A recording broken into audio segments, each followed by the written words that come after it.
Hello, my name is Amber Keener and I live in this lovely community called Mount Vernon in central Ohio. Today I'm going to take the opportunity to explore the history of this beautiful historic opera house. This is the historic Woodward Operahouse, and it's located right along Main Street of this small city. The entire corner block is actually occupied by this building and has been since the middle of the 19th century.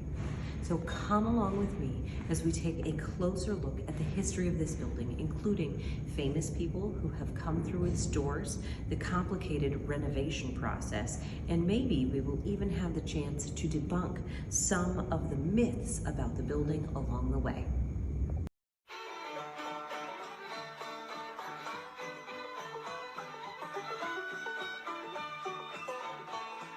Mount Vernon, Ohio, during the mid-19th century, sat at a crossroad of roads, riverways, and train routes. Originally constructed by Dr. Ebenezer Woodward, this building has many stories to tell.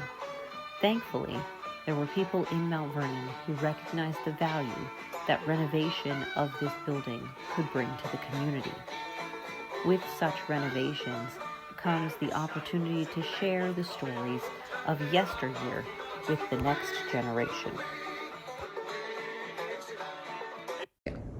This opera house is the oldest authentic opera house in existence from the 19th century and still standing in the United States. It first opened its doors in December of 1851, and this theater has housed lecturers, musicians, and theatrical productions. That first floor that we just came from has been continuously occupied since 1851. This was an integral part of Dr. Woodward's original design.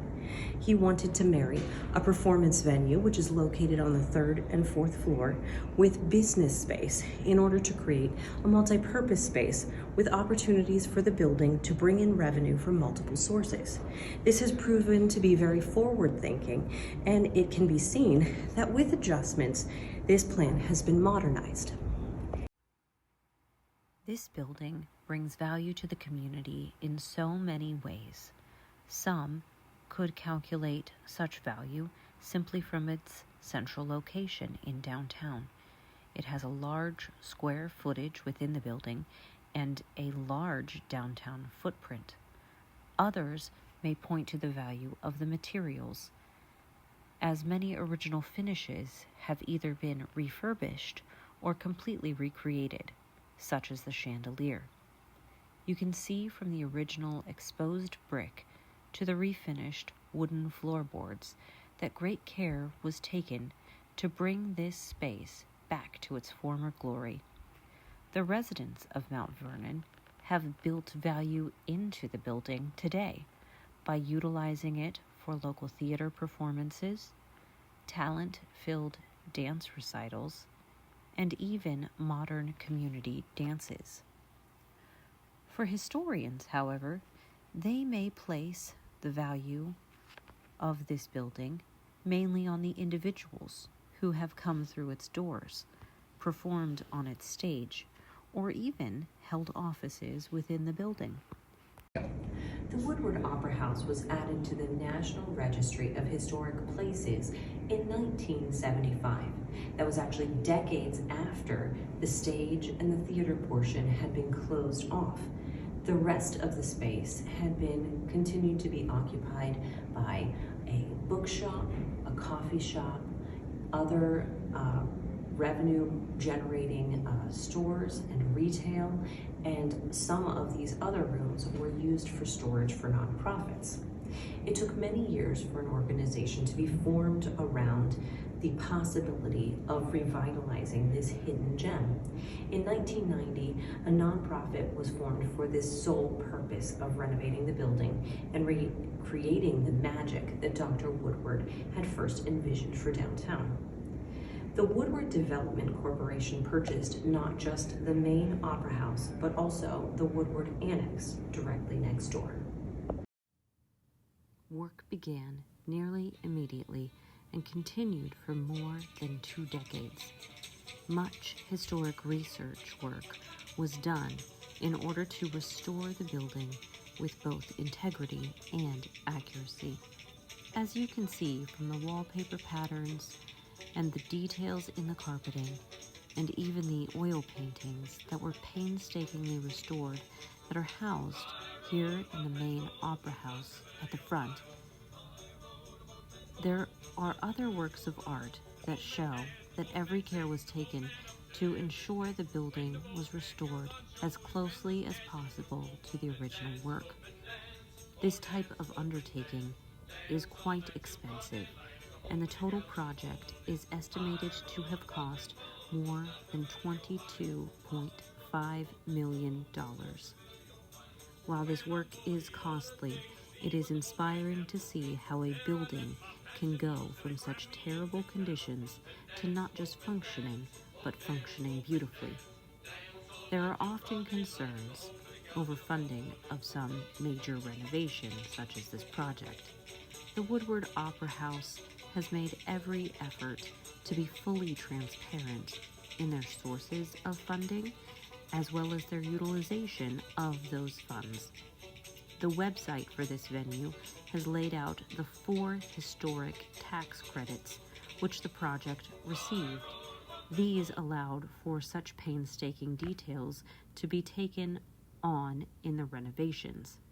Because of these credits, there were certain requirements for the ownership model for a number of years following the reception of these funds by the organization.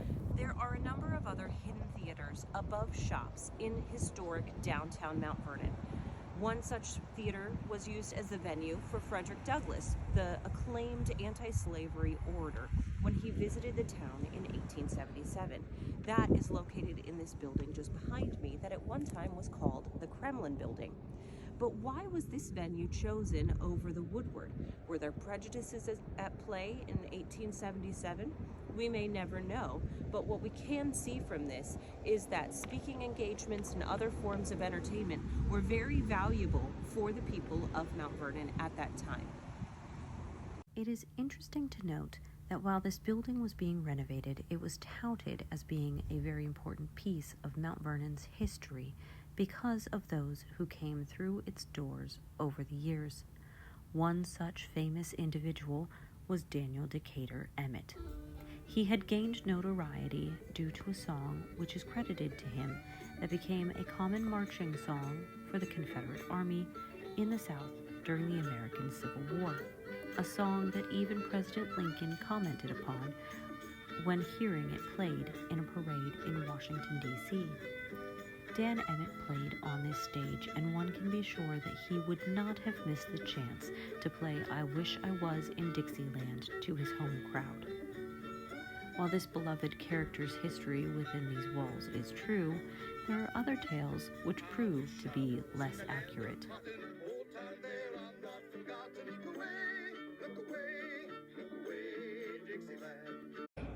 For instance, it is often shared that Amelia Bloomer held her printing office here in the Woodward Opera House. However, that is not the case. When she lived here in Mount Vernon in the year 1854 with her husband kept his printing office here in the building. However, it can be easily disproven that she was located here simply by reviewing one of her newspapers called The Lily that she printed while she was in town. Perhaps it would be nice and neat to have both of their printing offices occupying space within this building, but with just a bit of research we can see that her printing offices were located in the Kremlin Building just down the street. Interestingly enough, that is where we saw that Frederick Douglass gave his speech while he was in town. So the claim then that Dr. Woodward had created a unique business model of having the first and the second floor be businesses and then the upper floors committed to entertainment does not take into consideration that just a few blocks down the street there was a very similar establishment in existence during that same period. One might be surprised that here in rural area of central Ohio, there are several of these high-quality historic sites which have been lovingly renovated and brought back to life to benefit their local community. In the quiet community of Mount Vernon, Ohio, these unimposing brick buildings downtown hold hidden gems.